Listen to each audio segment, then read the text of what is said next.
science fiction. We make no guarantees, however, how long it will remain fiction. Fiction. Fiction.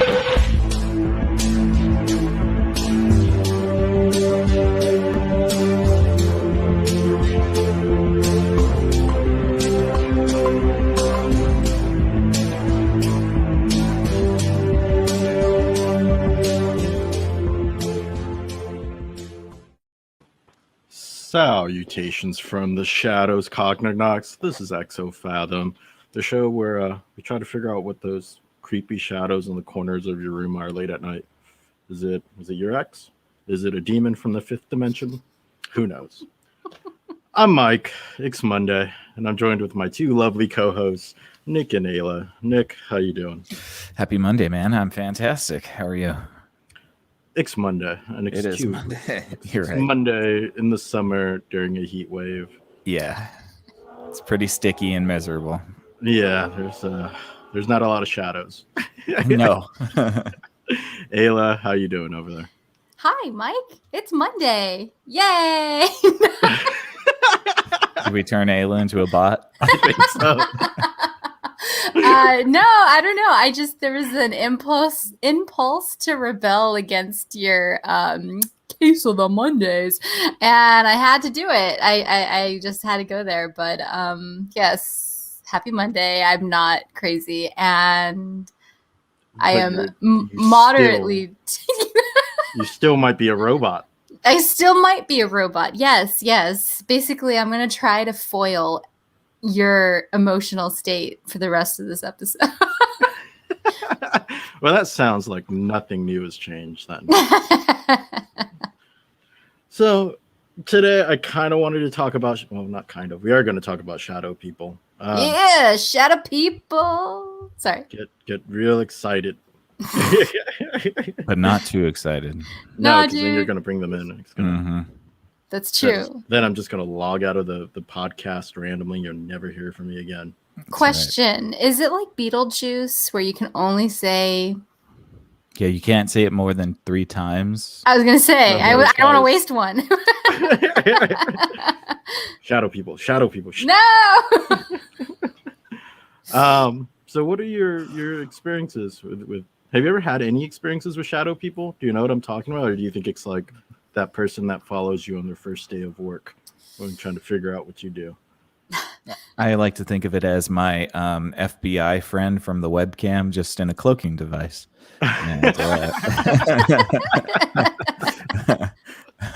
no, I mean, I've definitely had a couple of experiences from what I perceived as perceiving a shadow person. I don't know if I could tell you that they'd be 100% real. One was in my waking, and then one was more of a sleep paralysis situation. So I've had a couple experiences for sure.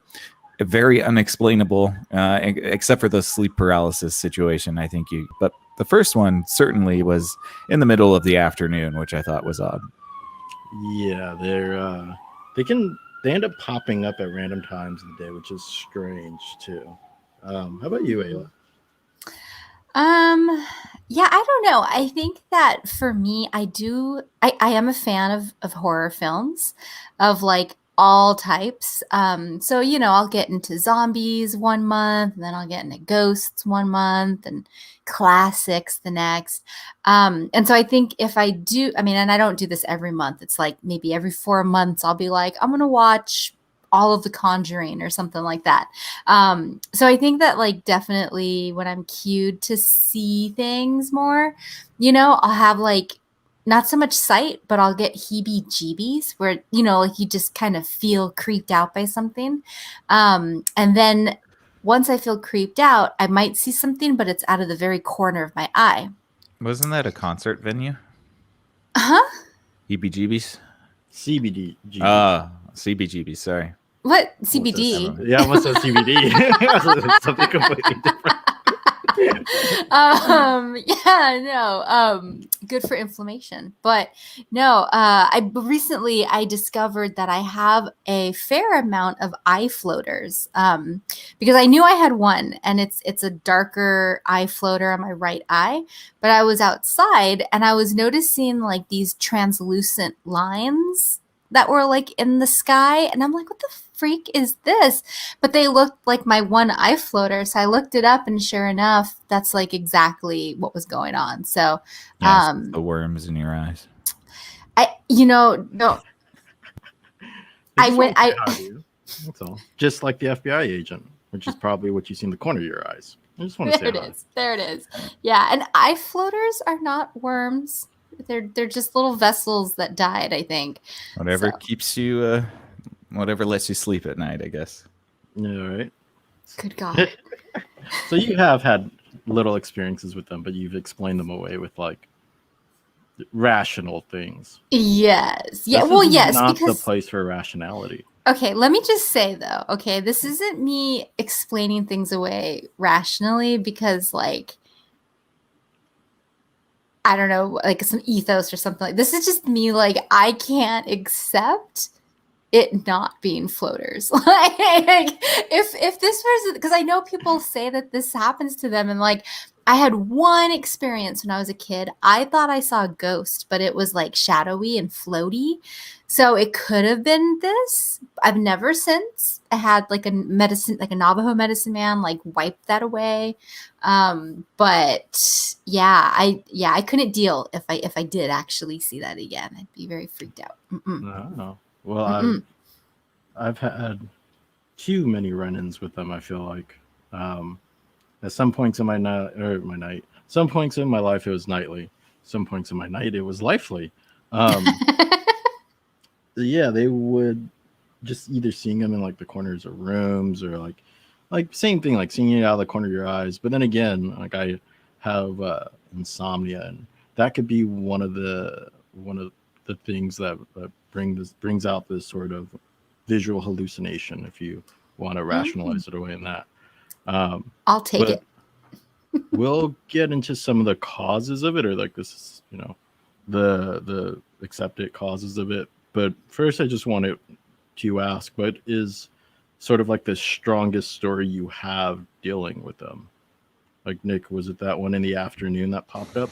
Well, now that I think of it, pardon me, I have two that were, well, one was a sleep paralysis, and I think I've talked about this one in our dreams episode where I woke up to a very large demonic shadow with red eyes speaking in tongues over my bed.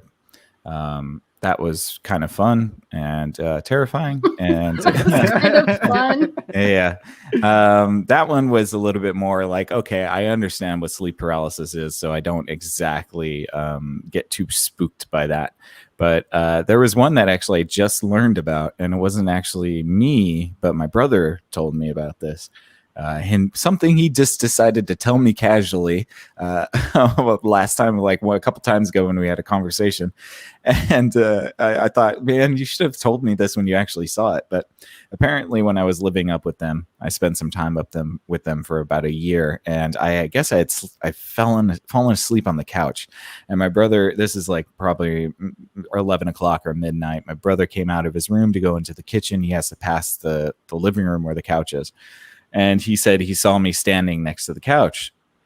And he went into the kitchen, got his food, walked away, and then looked back and realized I was actually sleeping on the couch and that there was something standing over me while I was sleeping. He described it as a tall, dark, shadowy figure. Not an FBI agent. Not an FBI agent. Maybe a man in black, though. This is the same afternoon that you had the same dream?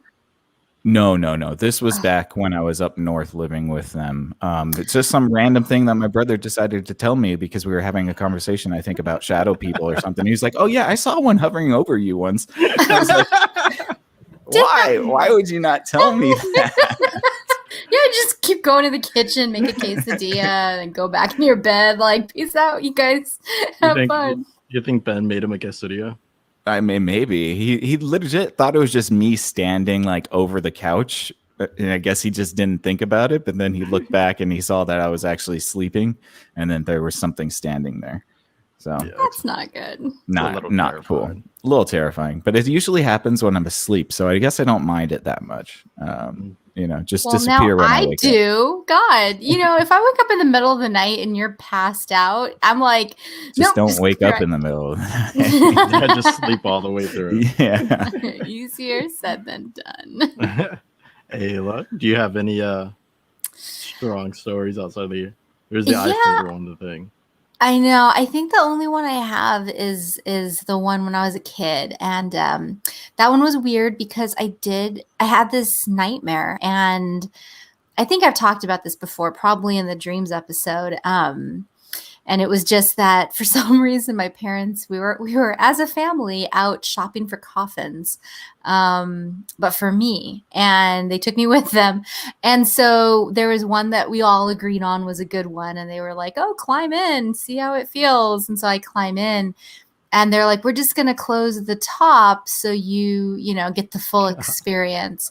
Dude, And Kid Ayla has a twisted fucking mind. Dude. Oh my God. Dude, and so they like lock me in there, and it's really quiet and dark, and I'm like, okay, I want to get out now, and I have to like pound my way out of the coffin, and then I burst out of it, and then I sit up, and there's nobody around me, but there's a row of other coffins that also have the lid up, and then coffin after coffin after coffin, these other like dead kids sit out of their coffins in varying degrees of decomposition, and they all like look left at me at the same time I look left, and then I look right, and they're all staring at me, and it was really frightening. So of course I'm like screaming, and I wake up, and for my mom, what she would do is she would like say, okay, well, if that was a really terrible dream, we'll burn sage and say a prayer, but then you can't go back to bed until like noon, which is really shitty because if it happens at 3 a.m., like you have to stay up until noon the next day. And I think that's kind of what happened. So she was, she did the first part, and then I sat on the couch while she finished up. And the couch faced this hallway. And the hallway, there were like 4 doors. So one door was the water heater, one door was the bedroom, and then one door is a bathroom, one door is my dad's bedroom, and then one door is a little closet. So it's just like a square hallway. And I saw something shadowy that it didn't walk, it floated, and it was like floating from my dad's bedroom into my bedroom, but halfway through its movement, it stops, and I can see it like turns and looks at me, and I freeze, and I think I just yelled for my mom, and then it ran into the bedroom where my sister was sleeping. And the weird thing about that was later that day, my mom and I got into this really bad car accident.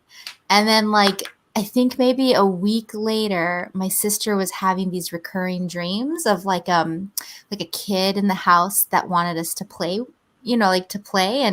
but she couldn't ever see the kid. And it was just a very weird like month of like creepy stuff that started. Stuff. Yeah, that started with that nightmare and that like sighting.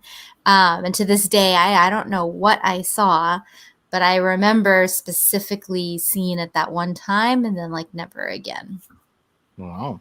Yeah. Yeah, that's a pretty hardcore experience. Like I don't think I've ever had something that was that visual. So like to just formally talk to, I guess, define shadow people, they can take different forms. There's kind of one really accepted form where it's like a 6'5", 7 foot person in a black hat who sort of gets to like the detective look, I guess, or like the Men in Black type look that Nick, you were talking about a little bit earlier.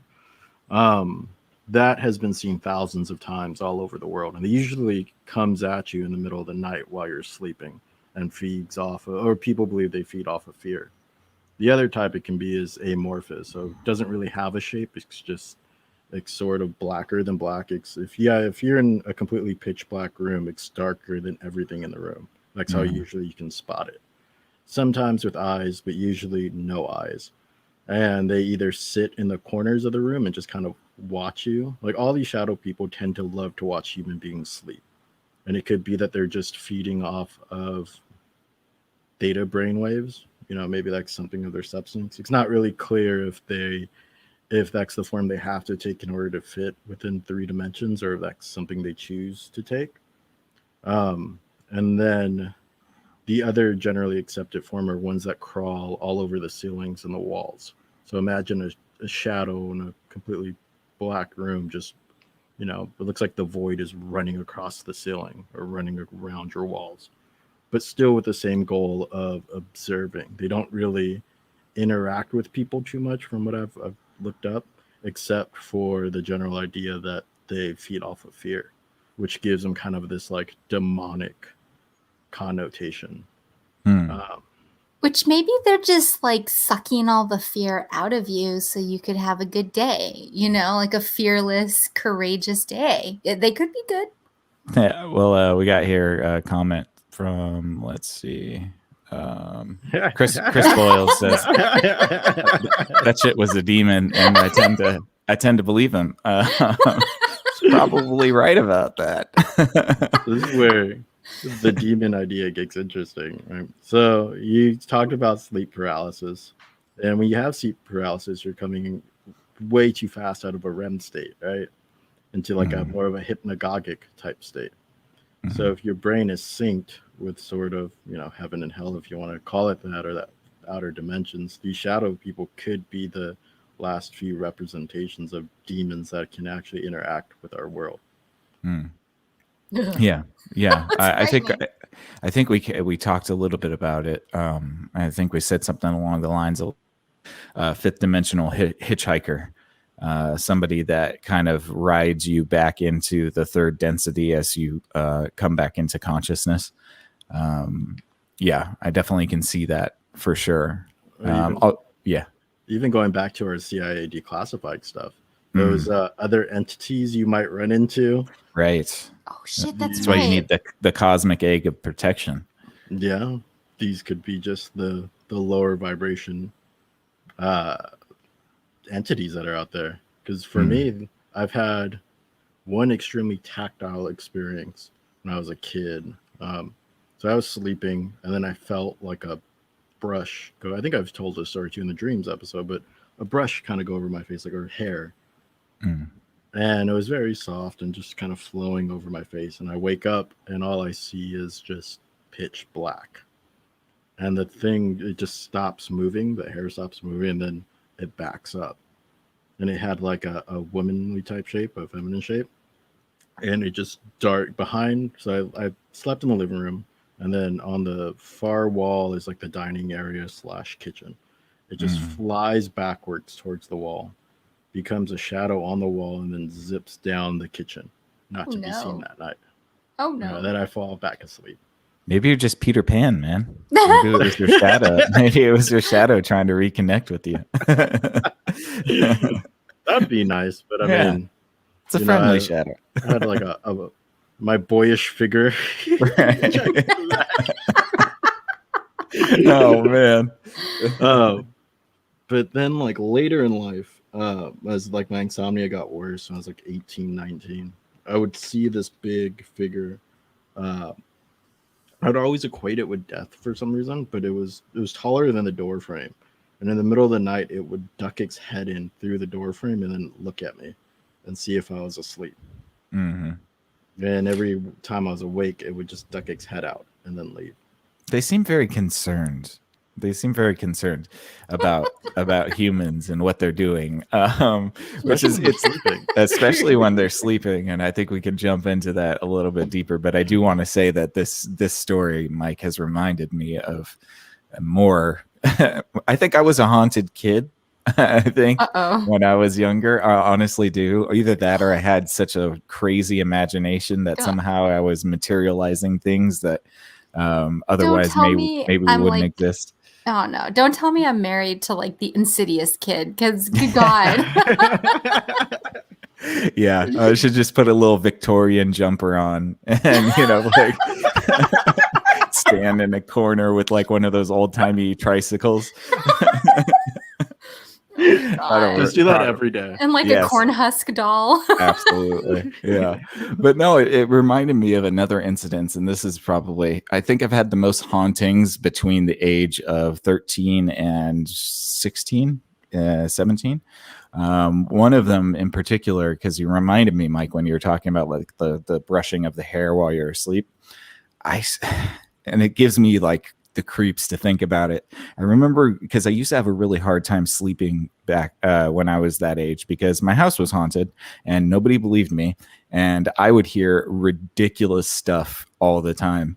One little anecdote is that my sister used to have Casey and the Sunshine Band as her alarm in the morning.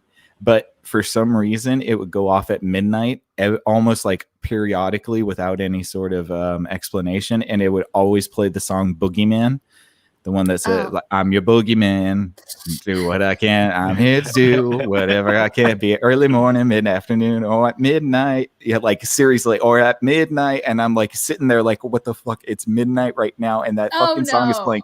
And my brother and sister are dead asleep. Nobody ever tries to turn the music off. So I have to go through my dark ass house to get to my sister's room to turn it off. I think it's like some trap that a ghost is setting for me. But it was one of those nights, and I had my back turned towards the door, and I was trying to get to sleep, and all of a sudden I felt a depression on my bed, like somebody's sitting right next to me, and then I felt even more depression, like right next to my head where the pillow was, so much so that I like my body naturally started to roll a little bit. And I swear I was frozen for what felt like eternity because I'm like, I am not looking over. I am not looking over. You need to go away. You need to go away. But yeah, that was like, that stuff used to happen at my old house quite a bit. And that was the same location where I saw the shadow person in the afternoon. So yeah, there's some weird shit going on. Definitely. Interestingly enough, the place where I grew up, the apartment I grew up in, was a hotel.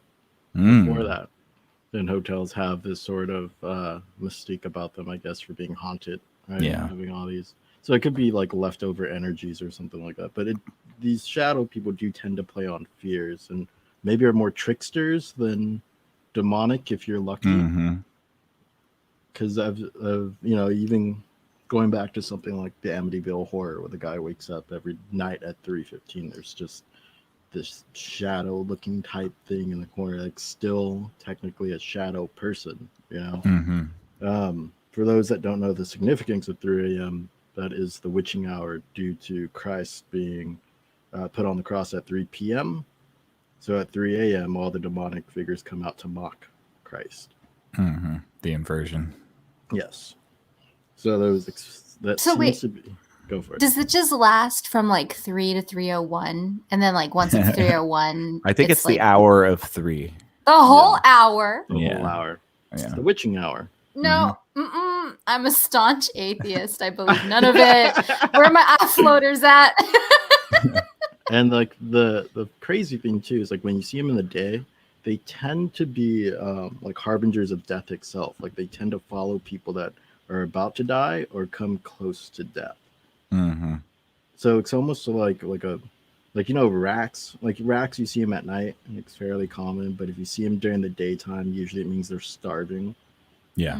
So I wonder if these things are actual real entities, from an interdimensional type entity. If you see it during the day, that it's actually dying and just trying to find any sort of person close to death or close to negative emotions that it can find and then cling on to them. Yeah.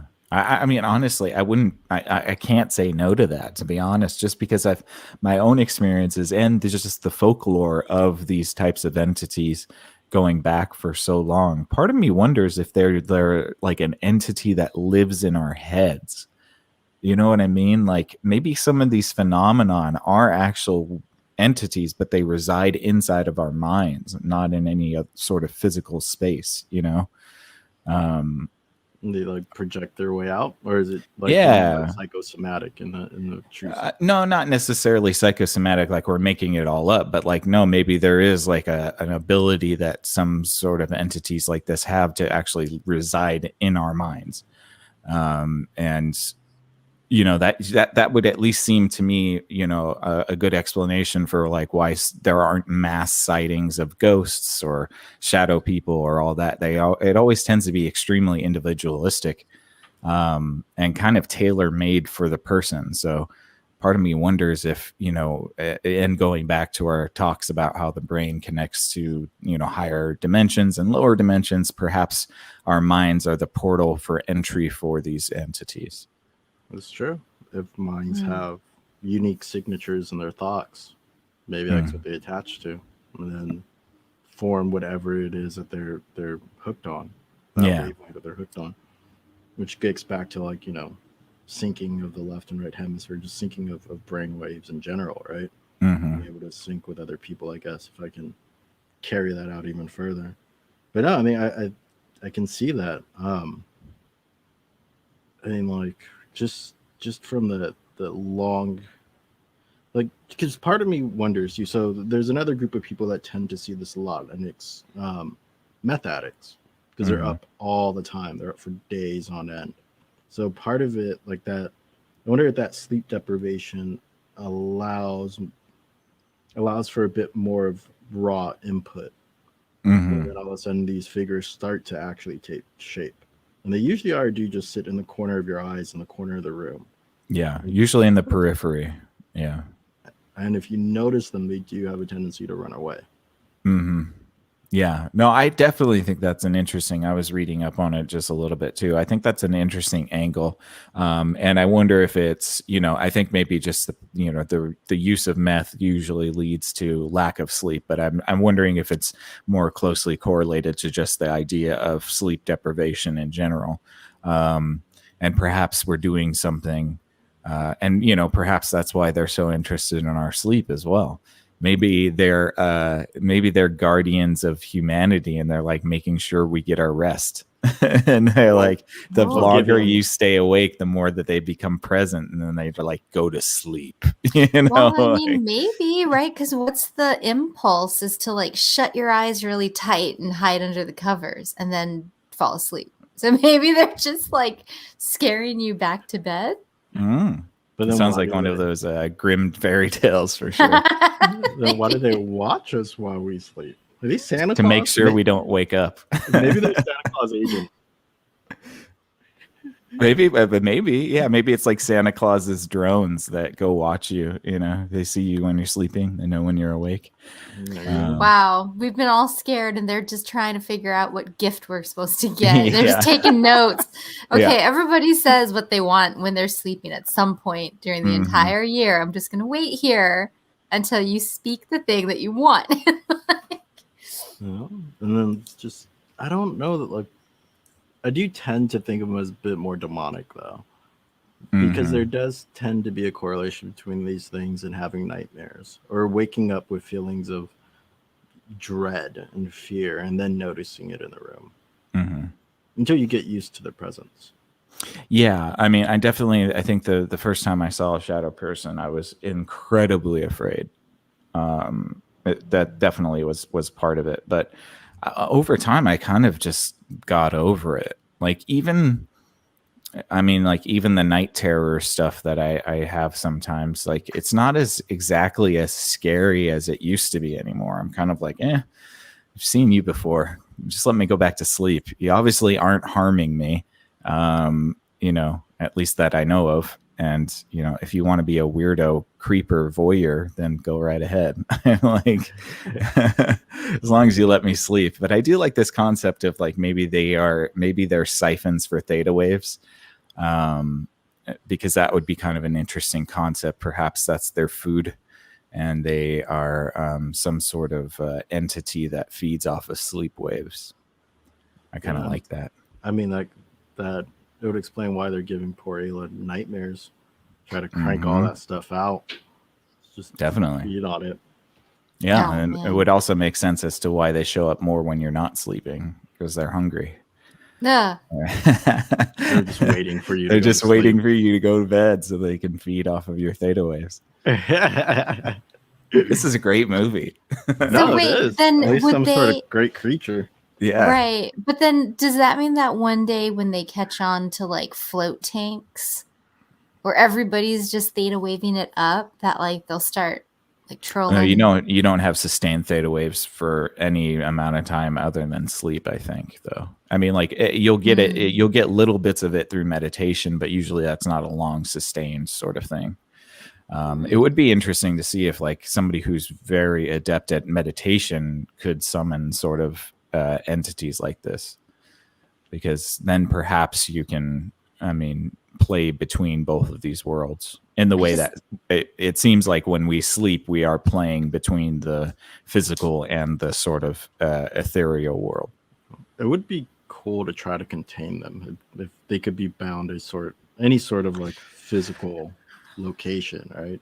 Like if you set somebody up to be like the bait, I guess you could trap them into a place, but they tend to escape or be able to move through physical barriers. Well, unless you know a good incantation. I mean, look, I think the last few hundred years there's been people trying to solve that problem, and I'm sure there are some incantations out there that might bind those spirits to you. If you ever wanted to be bound to a spirit, my goodness. So, the problem is Solomon. Lesser Key of Solomon. But the problem is once you bind yourself to a spirit, they own you in the afterlife. So you gotta be careful with that.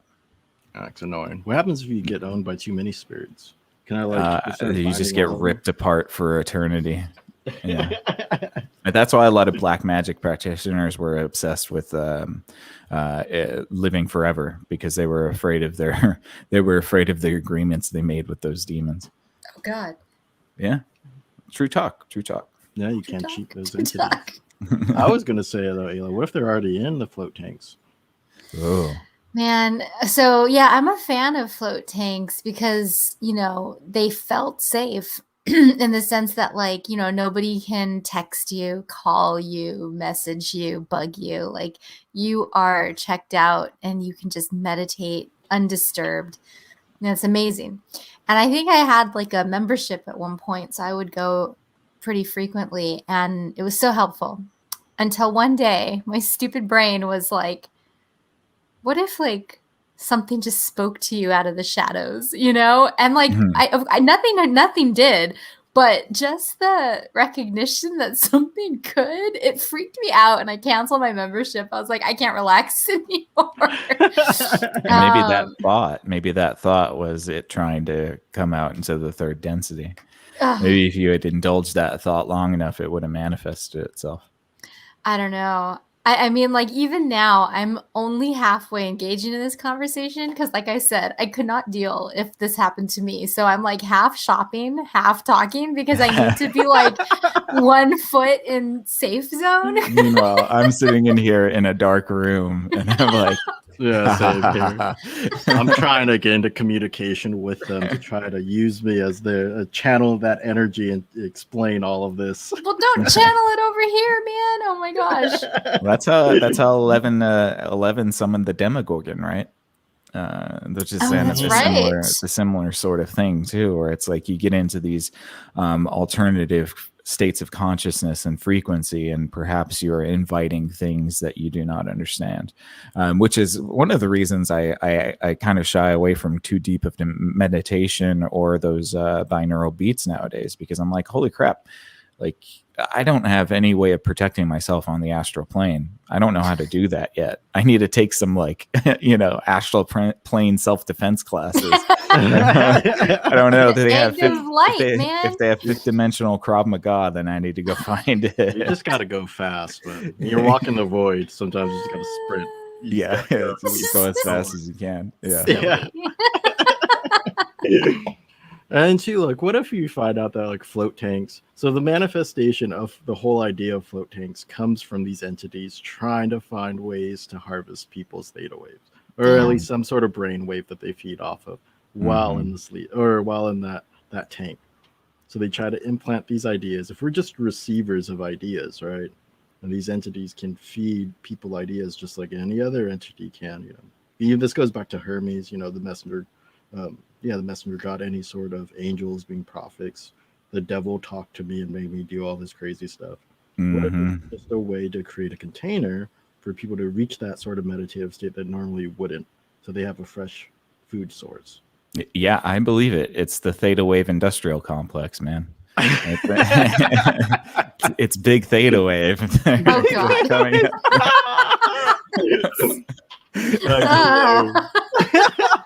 I was going to also say to your example, perhaps you perhaps you wanted to go into the redwoods on a warm September summer day and pray to a stone owl in the middle of the forest. I mean, you could do that too. You went there. I'm sure there are some people that might want to do that as well. I don't You're know. gonna tell us to look it up next. There might be a club. I'm not sure. I'm starting to feel real bohemian here. You know, It is. chilling. Yeah. Next, so outside of like, your home or places where you tend to sleep at night, they also tend to come around very like dense forests and like very dark areas. And so just from kind of trying to pull it back to more of a rationalist point of view, is when we don't, like, we have very bad night vision, right? Just naturally as human beings. So do you think it could also be us just trying to find patterns in places where there is none because we have that lack of input, so our brain freaks out and just creates something? This happens auditorily as well, right? Like if you sit in a room that's quiet enough, you will start to hear your own blood flow. If not, you'll start to make up sounds too. Yeah. No, I definitely think right. It's what, pareidolia or whatever. The inclination to see patterns in otherwise random sort of bits of information. I think that's definitely a possibility, and perhaps, but I don't necessarily think that diminishes the supernatural aspect to it as well, because perhaps these supernatural things serve a biological purpose as well. It would make sense for early human beings to be afraid of walking through the forest at nighttime, so it's like, yes, it's possible that we created this concept of shadow people because we were just trying to see patterns in a dark forest. But it's also possible that the patterns in the dark, or the shadow people, were a harbinger of caution to say, hey, don't go out in dark forests because you'll be killed by a predator.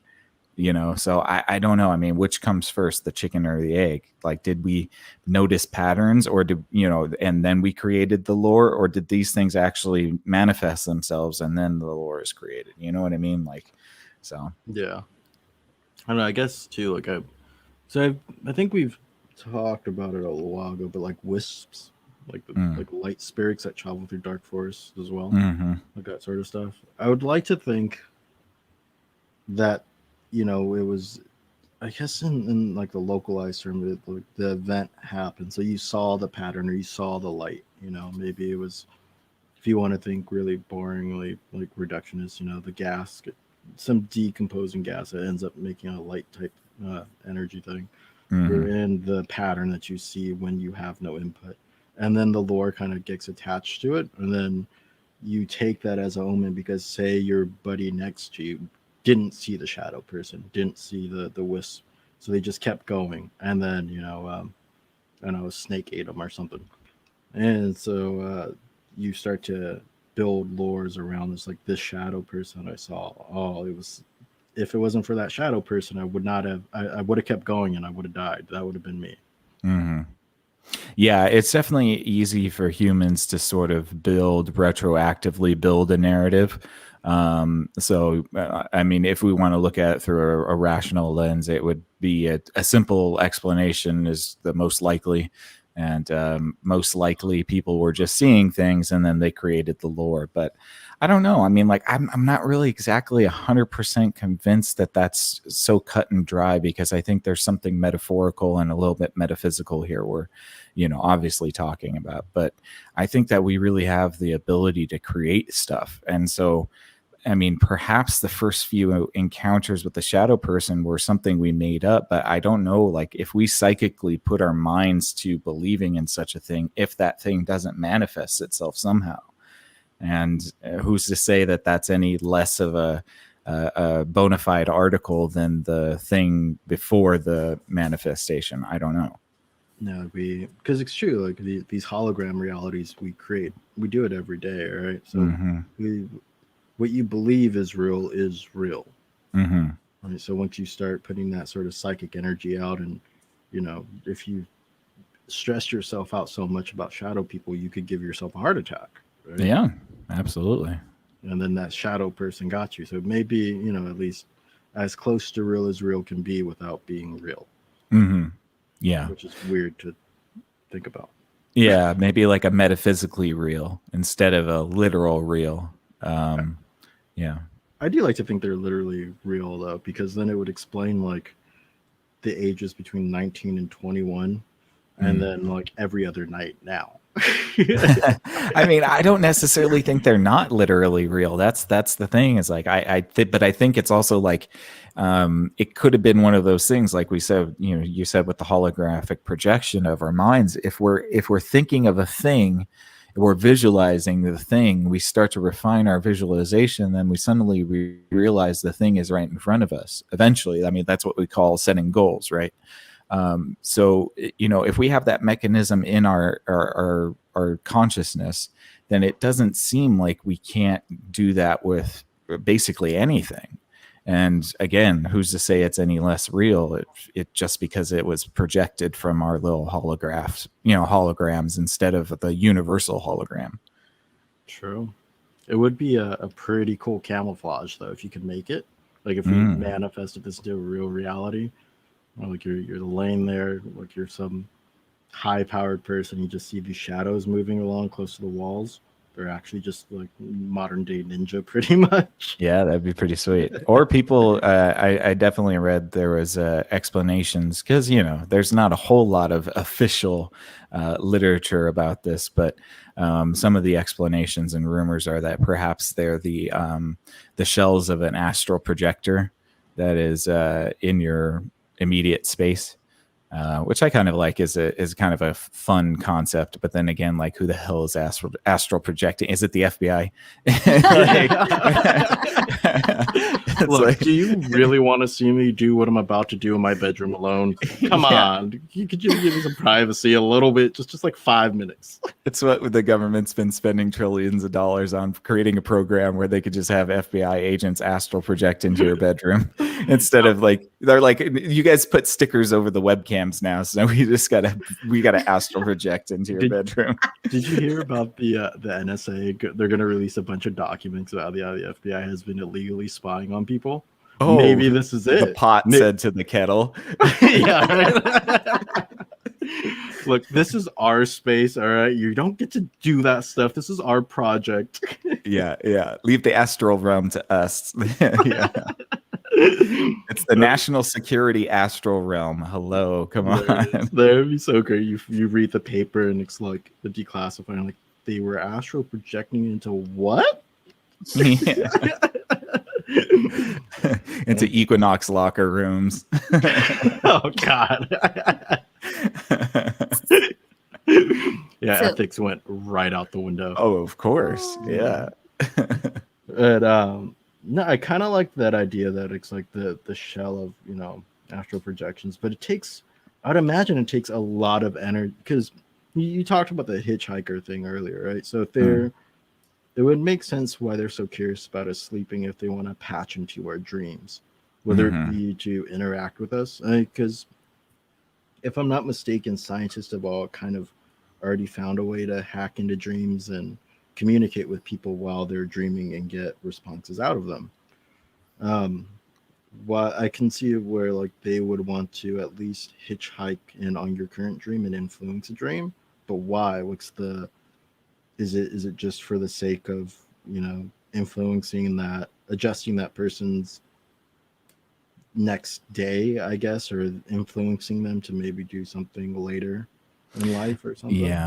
Yeah, I think that's probably where the association with the demonic has to be somewhat of a flimsy explainer, but I don't necessarily think that all of them are demonic, because I've definitely felt protective vibes from shadow people before, and I've never been menaced by them, so I don't know. And so it's perhaps it is just a simple, they like our brain waves, and they're tasty when we're sleeping, and they need to sustain themselves somehow, and perhaps they use our brainwaves in order to physically form in this dimension.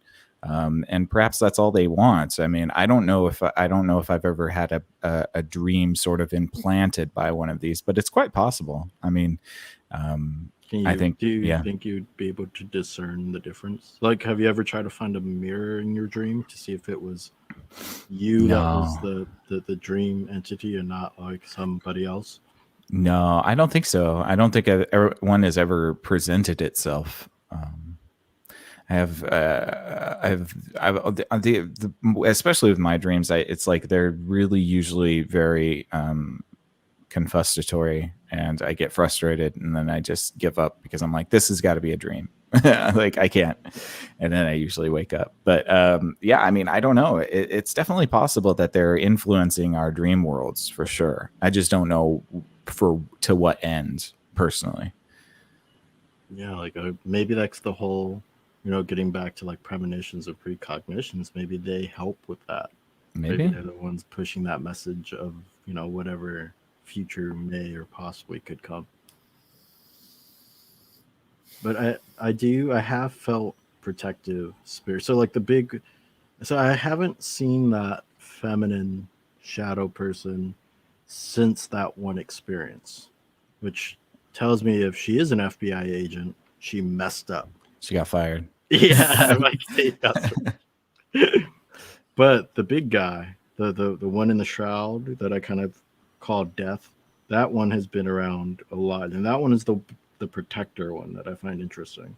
I'm not too sure why I correlate it with Death, but it always feels right. Like that's the word that I end up running into. And I started to see this particular one, I guess, when I was 16, 15. And I was an emo kid in high school, as many were, or as somewhere in late 2000s. So it might just be that, like the subculture that I was in that kind of romanticized death in a way, where it became like like that big giant thing in a cloak. That's obviously death, but I wouldn't know why it would be protective. Right. Yeah.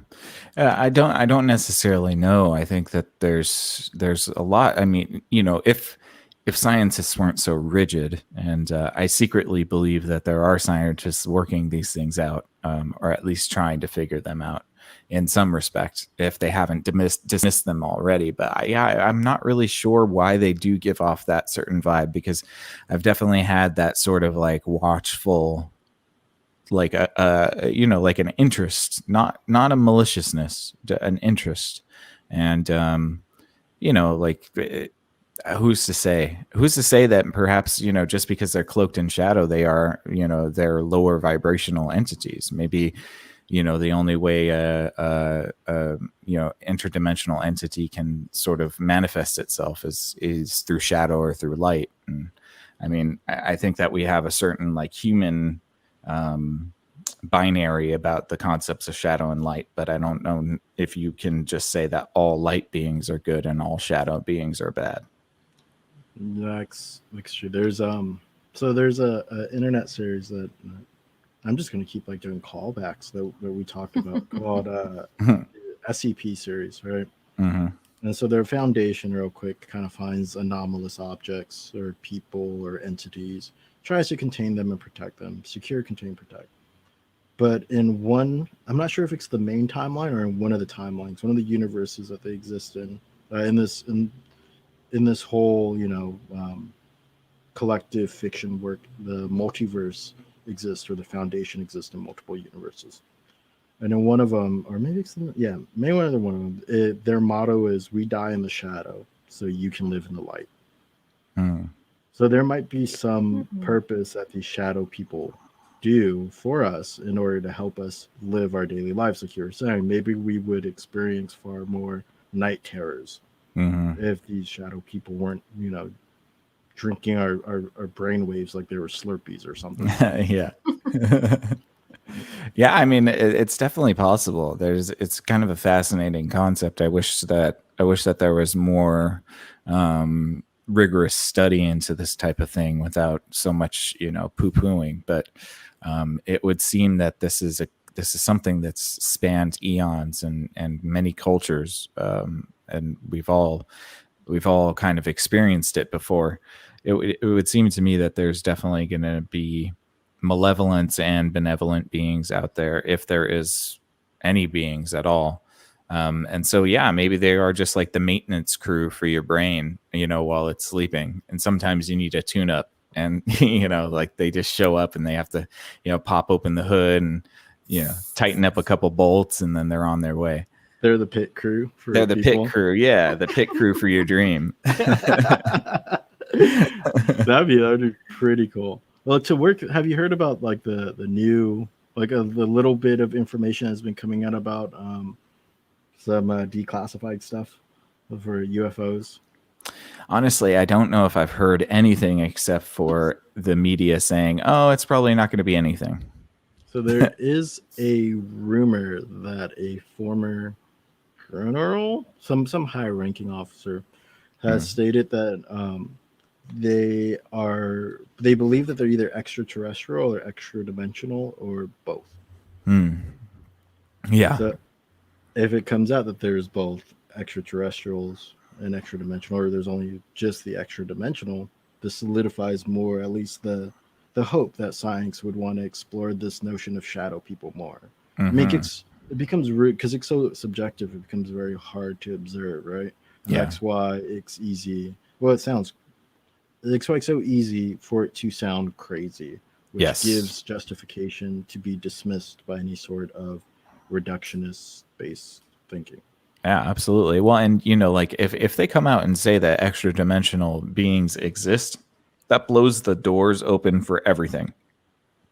Literally everything that we've dismissed as folklore, legend, conspiracy, craziness, now has to be put back on the table and actually looked at seriously. So, I mean, that would be a paradigm shifting sort of proclamation. I don't know. I mean, I think that that's a little hopeful. I would hope for that, but I can also see where, we might just be being led around for cheap thrills.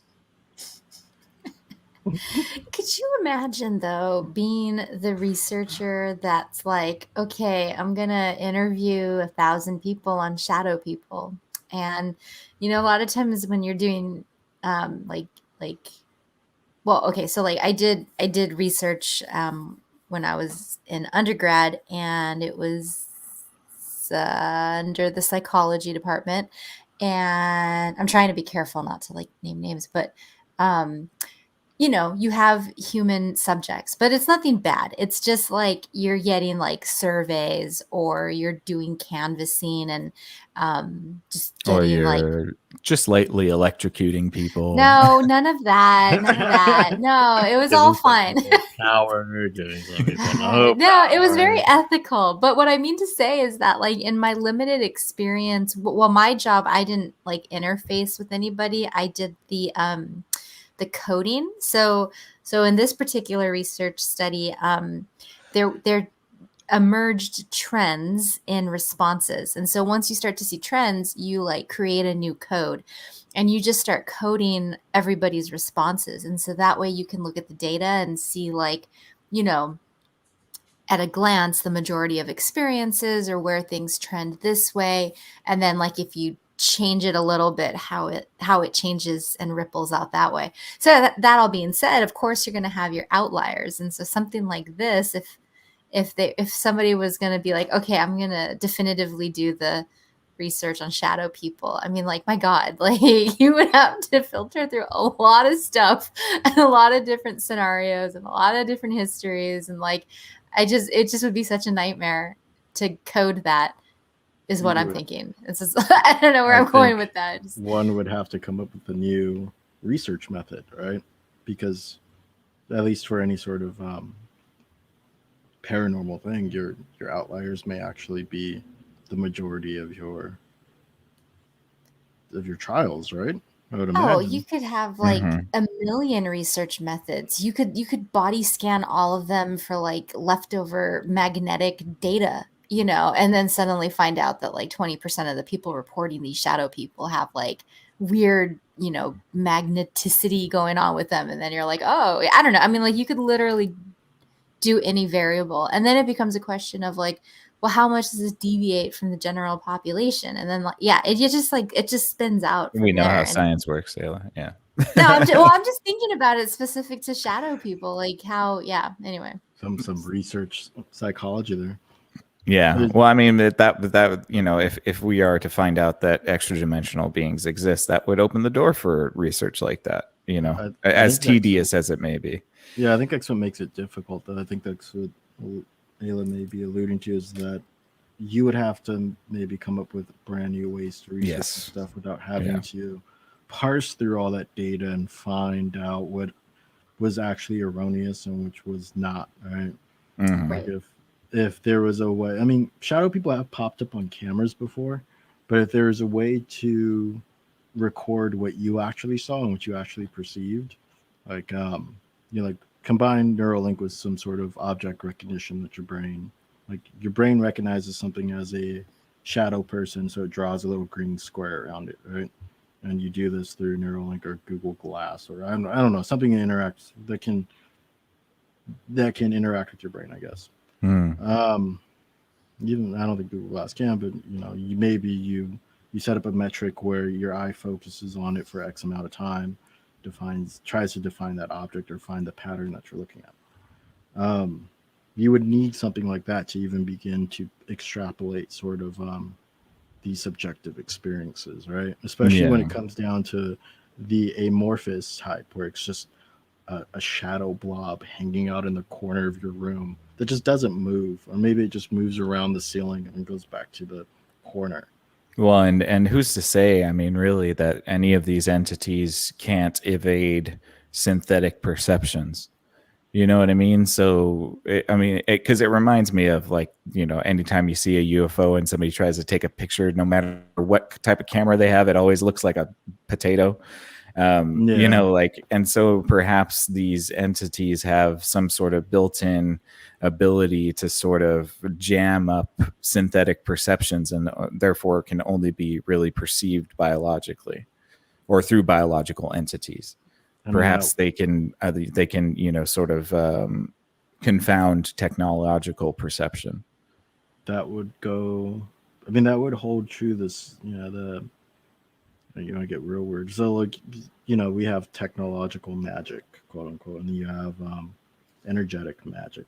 And this is supposed to be the fight over Atlantis, right? Mm-hmm. Where you had one side with very strong spiritual magic, the other side with very strong technological magic. And maybe that could be one of the countermeasures that the spiritual stuff does have, but the supernatural realm does possess, is this ability to just jam technology. I mean, we have technology that jams other technology. Right. It's not that far-fetched, right? Mm-hmm. Yeah. I mean, it's all a mystery.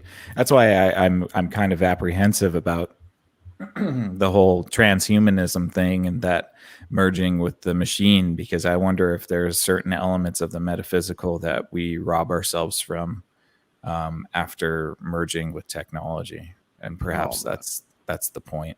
I'm all about technomancy. So, like, if you can merge the spiritual with the technology and the human all together, that holy trifecta, you start bringing about, like, AI shadow people, like shadow robots, or the grays, the gray aliens.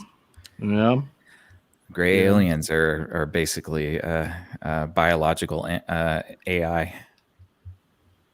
That would take so much work to engineer. Yeah. A lot of energy. Can you imagine the first few attempts at that? How broken it was? Yeah, it would be like the stuff of nightmares, man. Those poor things were just like, just kill me. Yeah, exactly. So, these shadow people, do you have any recommendations on either warding them, or do you like to kind of keep them in the room? Have you noticed them recently?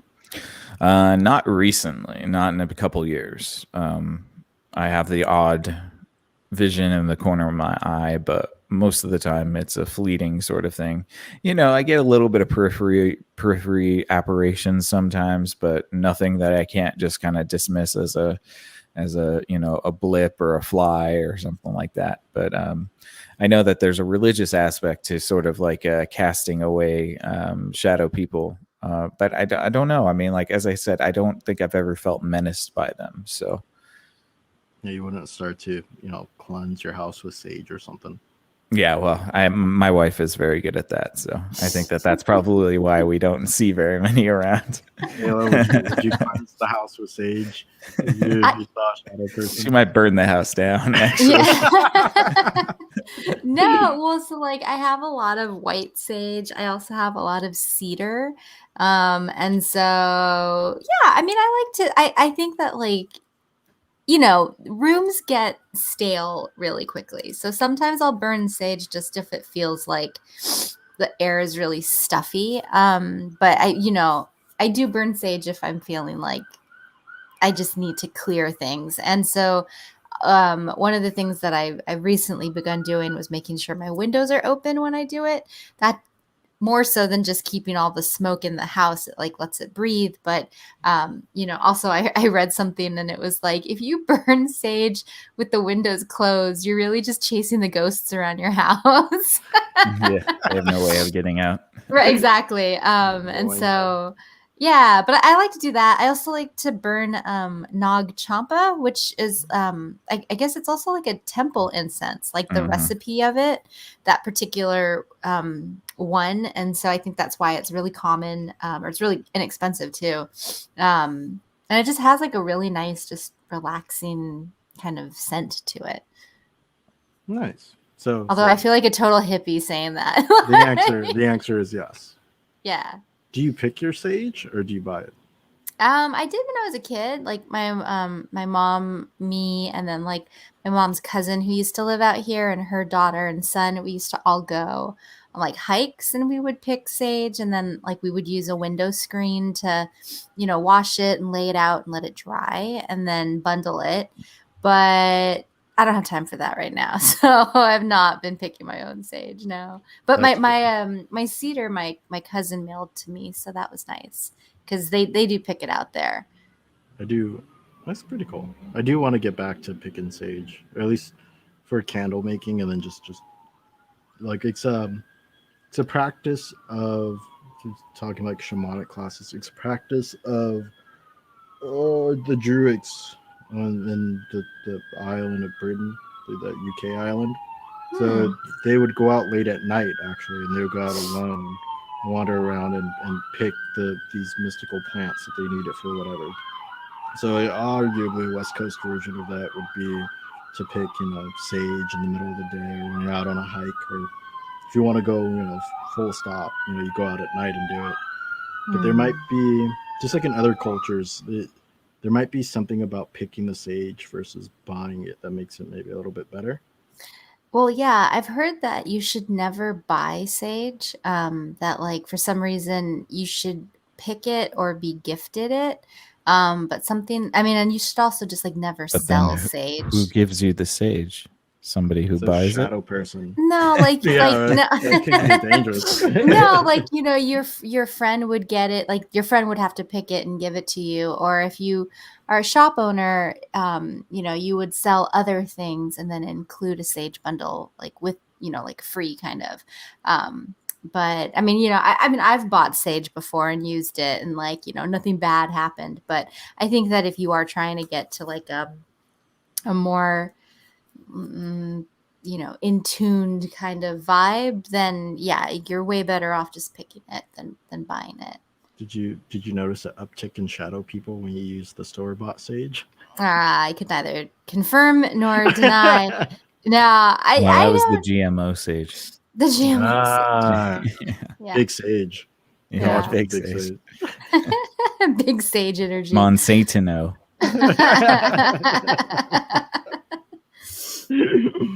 That's funny. Yeah, no, for me though, I used to actually, as a tobacco replacement, smoke white sage. You can.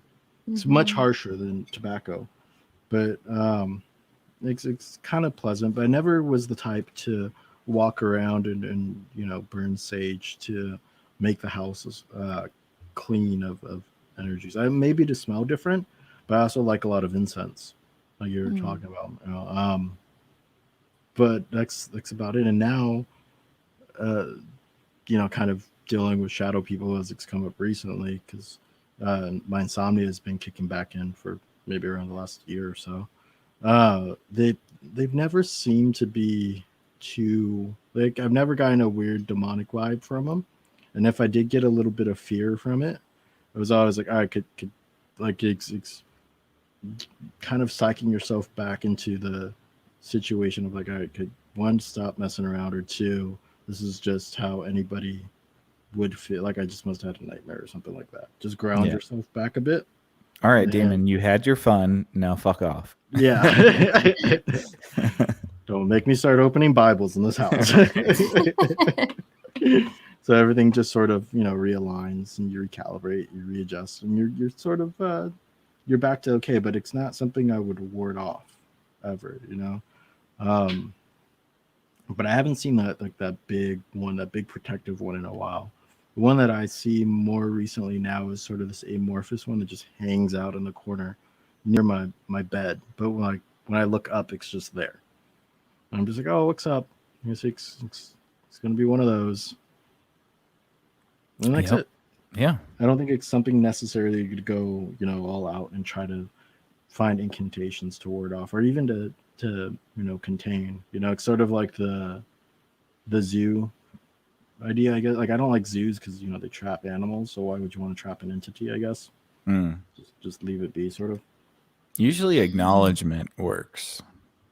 Acknowledgement usually works. It's like, okay, like you said before, like, okay, I see you, please go away. You know what I mean? Like, and sort of being unimpressed kind of pisses them off a little bit, It's like, yeah, okay, yeah, you're scary, real big scary guy over there. All right, bye now. How the kids defeated Freddy Krueger. Yes, That's what you have, or it. That's what you have to do. You have to show your pretty much. Exactly. That plays into that they might be a bit demonic, though. They could be, or they could be, of a more middle ground in which they like to elicit fear because maybe they feed off of it, and I don't know. Like, to me, it would seem like perhaps they're more baser in that they're less profound. Like, they're not angels that are giving you the word of God or anything. It's like, it's like a little, like we said before, like a little imp that is kind of making trouble and being a bit of a trickster. And, trickster gods usually are associated with bad, but not always. No, I think they could be neutral. Mm-hmm. Yeah, well, that's all I got on shadow people. Sick. Yeah, that was a good one. Well, thank you, Mike. That was a fun discussion, and I had a lot of fun creeping myself out, and hopefully the listeners got a little creeped out too, and that'll be a good one. Hope you all sleep well tonight. Remember, if there's anything crawling on your ceilings, your walls, just let it in. It's just your FBI agent. Yeah, absolutely. Yeah, he's just astral projecting, creeping on you. Yeah. Yeah. Just use your cosmic egg to confront him. But yeah. Thanks, Mike. And thank you, Ayla. And thank you guys so much for listening. We hope you enjoyed this episode. We had a couple people pop in, so we very much appreciate you guys watching live. We appreciate you very much. And please consider giving us a thumbs up and perhaps a subscription to our YouTube page. That would really help us out. And news, we are now on the Odyssey platform as well. I will be uploading archived Exofathom episodes to our Odyssey page. If you want to check that out, it's odyssey.com/Exofathom. Just trying to widen the net for where we are found, and we really appreciate you. Thank you so much. Be on the lookout. Tomorrow night is going to be Keelan's podcast, If Numbers Could Talk. Be sure to check him out at 6 p.m. tomorrow.